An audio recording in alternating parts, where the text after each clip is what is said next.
As I spoke about on the Med School Insiders channel, money does actually buy happiness up to a very significant multi-million-dollar net worth. But students are poor, but you don't have to be rich to use your money wisely. There are certain cheap purchases that can definitely improve your quality of life and happiness.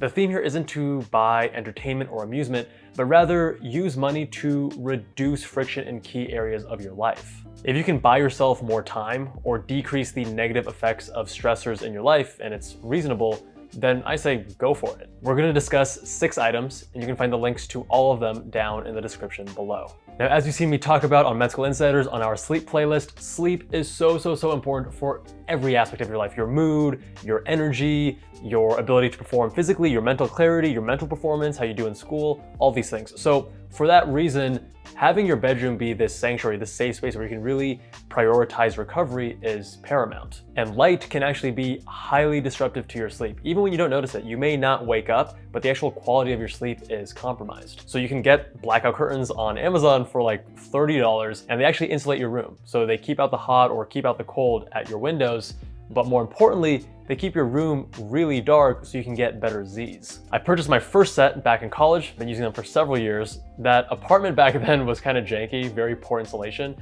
So those blackout curtains actually helped a lot to regulate and maintain a more reasonable temperature, but also helped my sleep. But these became even more useful in medical school because sometimes you're on call and you work during the nights and then you have to sleep during the days, or you just have irregular hours.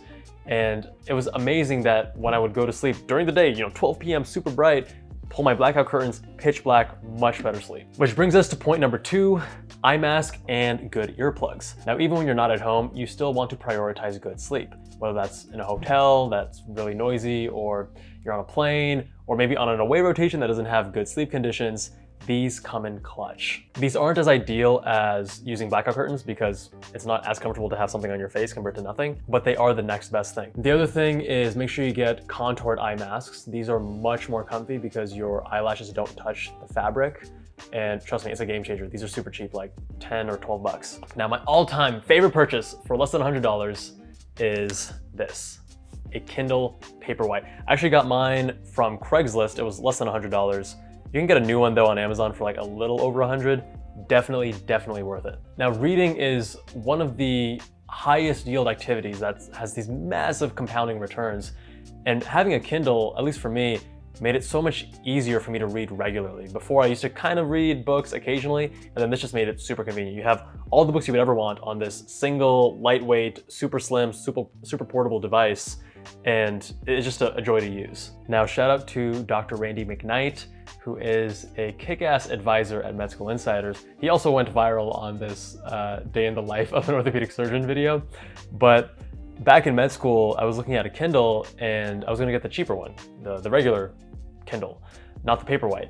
But he's like, Kevin, spend the extra money, get the Paperwhite because the backlight, so you can actually read at, in the dark, is so worth it. And I'm very glad I listened to him. The other thing I like is you can highlight with your finger and then export those highlights and notes to your computer. And that's actually what I do for all of my book summaries on the Med School Insiders channel. I'll read the book, export the highlights, and then look at the highlights and then just write my video script. Next up, a grocery delivery service. Our most valuable asset is time, but you do not have to be rich to buy your time back. So back in med school, I was on these challenging away rotations in plastic surgery where you're working 90 or 100 hours and you're in different cities. So sometimes you don't even have a car. And I had a bike, but going to Costco or getting groceries on your bike is not ideal. And then you're so busy working in the hospital that you don't even want to spend the time to get groceries. You need to be in the hospital or studying or sleeping. So back then I was using Instacart and Google Express. They were super clutch. So glad I used them. Nowadays, I actually use Amazon Prime Now. So they deliver groceries from Whole Foods. And if you are an Amazon Prime member, then there are no additional fees as long as you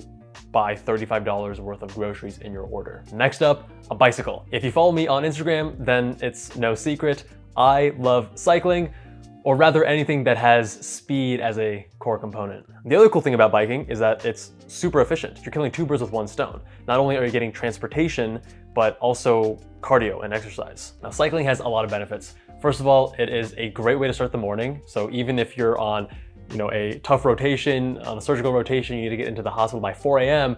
and you're cycling, it's pitch black and you're tired and whatever, it just puts you in a good mood. You got the wind in your face, the roads are empty. I loved it. It's way cheaper, way more affordable than driving a car, and it's usually more fun. I mean, I love cars, I love driving, but driving is only really fun if you're on a good driving road and there isn't traffic. Normally when you're commuting, you don't have either.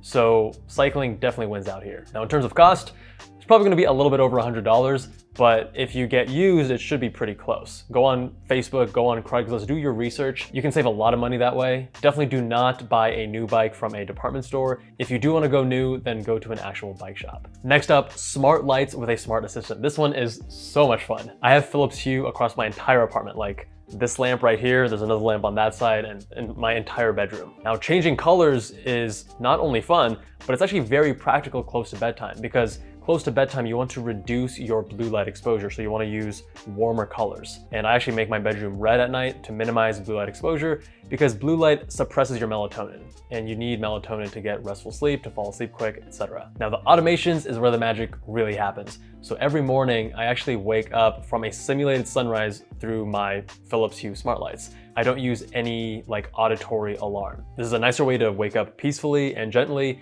And because I have blackout curtains, I can use them at any time of day. So whether it's at 4 a.m. I need to simulate sunrise, or 10 a.m. I want to simulate sunrise, it doesn't matter what's actually going on outside with the real sun. You can also have geofencing. So if you or your girlfriend or whoever is coming home, then you can tell the lights to automatically turn on if it's like after sunset, for example. You can make your lights blink when an alarm goes off, which is what I do. And you can even make the lights turn blue when it starts raining outside. Pretty cool. Now, my favorite one that I just installed yesterday and posted it on Instagram is a motion sensor nightlight. Middle of the night, lights are off. You wanna get up? Bam! So late at night, you wanna go to the bathroom. You don't wanna turn on all your bedroom lights and wake yourself up. So I have a motion sensor that gets triggered when I step out of bed, and only the light strips underneath my bed turn on. The other lights stay off in my bedroom, and it's like a dim red. So it's enough for me to see, but not enough to wake me up. It's just like such a fun thing. I love it. You can also control all your lights entirely by voice. You don't even have to use your phone. I use my Google Home. I used to use Amazon Echo, but she's not as competent. And the cool thing is you don't even have to look at your phone. You just use your voice. You say bedroom, this color, that color, these lights on or off. Super cool. Now, big shout out to Withings for sponsoring this video. There aren't a lot of smart devices that are less than $100, but this BPM Connect is, and I've been enjoying it for the last 6 weeks. There are a lot of body measurements that I track. So I wanna automate them, because if there's a lot of friction with like measuring it and then writing it down, I'm just not gonna do it. So I wanna automate everything. I use the Withings Body Plus scale for my body fat and my weight, do that daily. I use my Oura Ring to track my sleep, and I track my HRV with the Wahoo Ticker chest strap. And now I also track my blood pressure almost daily with this BPM Connect. And the reason I track all these different parameters is that this is good data that I can then send to my fitness coach, and then he and I together make alterations on my nutrition, on my sleep, on my workout intensity, on my recovery, based on these various measurements. I used to think that measuring my blood pressure was useless because I'm like, hey, I'm a young guy, I'm physically active, who cares? But two things changed my mind. First off, I've been getting these Remicade infusions every 6 to 8 weeks for like 10 years. And when you're at the hospital getting the infusion, they do blood pressure readings. And what I noticed was that when I was on a more stressful rotation like surgery, I would be hitting like the 130s, even though I was like sitting in this chair comfortable. You know, 130s is not good for a 22-year-old. So I began to see value in monitoring my systolic blood pressure as a loose proxy of sorts of, you know, my stress management, my recovery, things like that. Now, the other thing was back in med school during a skills lab, we were learning how to measure blood pressure. And I was measuring my friends, you know, we're young guys, like 21, 22 at the time. And I was measuring, you know, 130s consistently on him. And he's like, oh, Kevin, you must be doing something wrong. You don't know what you're doing. So he goes and gets the instructor to come retest him. Same thing, 130s systolic, and you know, this young guy, definitely not ideal. Now this prompted him to tighten up his diet and up his cardio, and then a few months later, when we remeasured him, he was at a much more reasonable low 120s in his systolic. Now, like other Withings devices, it uses Bluetooth or Wi-Fi, and that way you don't have to even look at your phone. You just use the device and then boom, it magically syncs. And it's super quick to use. You slide your arm in, you press the button once to turn it on, press the button again to start the measurement, and boom, you're done. It's rechargeable via USB, and it lasts up to 6 months on a single charge. If you want to check it out, use the coupon code MEDTECH for 20% off your purchase of $99 or more. Click the link in the description below. So what do you guys think? Any other awesome purchases under $100 that I missed? Let me know with a comment down below. Much love. See you guys in that next one.